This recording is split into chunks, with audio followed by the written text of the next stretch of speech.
la presentazione ufficiale del DJI Avata, il nuovo drone FPV Cinewhoop o Cinewhoop come preferite della DJI, è praticamente alle porte, ma sembra non interessare praticamente a nessuno. Come mai? Ciao ragazzi e bentornati qui nel mio canale, io sono Michele e il DJI Avata è il secondo drone FPV della DJI, il primo Cinewhoop dell'azienda che rispetto al DJI FPV è più compatto ed è pensato per riprese ancora più dinamiche e veloci. Lo stesso DJI FPV però non è stato un grande successo, anzi possiamo definirlo uno dei più grandi flop dell'azienda, almeno per quanto riguarda le vendite complessive. E il DJI Avata sembrerebbe aver intrapreso più o meno la stessa strada del fratello maggiore.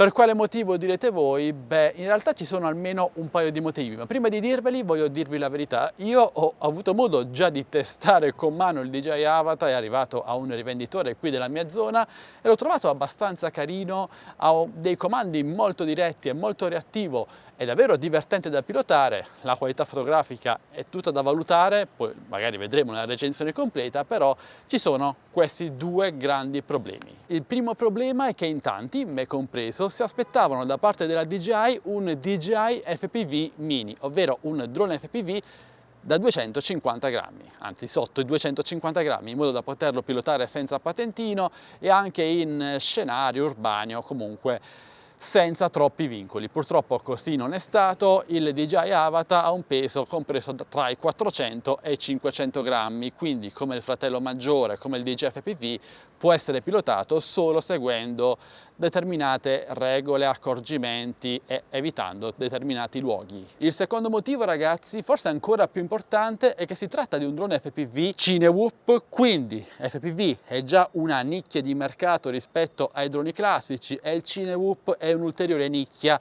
nella nicchia, e diciamo che chi pilota questa tipologia di droni FPV e Cinewhoop tende ad assemblarseli da solo, e quindi un rapporto diverso con il drone rispetto a quello che noi abbiamo magari con un DJI Mini 3 Pro. Invece un DJI FPV, un DJI Avata sono droni FPV già assemblati e pronti al volo, che in caso di crash, e con questi droni crash sono all'ordine del giorno, è un bel problema occuparsi dei ricambi, bisogna agire tramite assistenza con i costi, i prezzi del caso, e quindi capite bene che si va un po' a perdere l'essenza del drone FPV autocostruito vero e proprio. E il prezzo potrebbe essere il terzo fattore che sta causando questo scarso interesse verso il DJI Avata e che ha causato a suo tempo quel mezzo passo falso del DJI FPV. Ok, il prezzo magari è in linea con quello che DJI offre, ovvero un radiocomando, un visore digitale, tanta roba, però parliamo pur sempre di 1000 e passa euro, che per un drone FPV che rischia di schiantarsi da un momento all'altro sono tanti soldi. E questi, ragazzi, sono, almeno secondo me, i tre principali motivi per cui non c'è tutto questo interesse dietro il DJI Avata,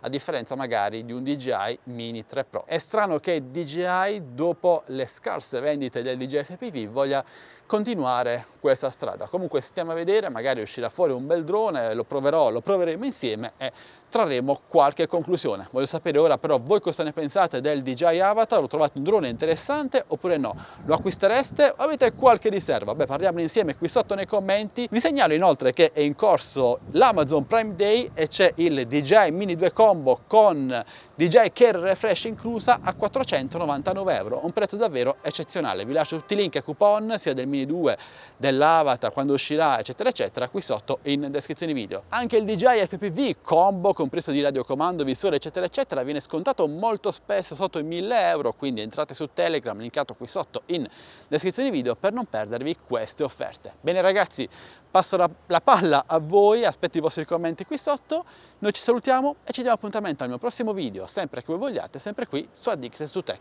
Ciao belli!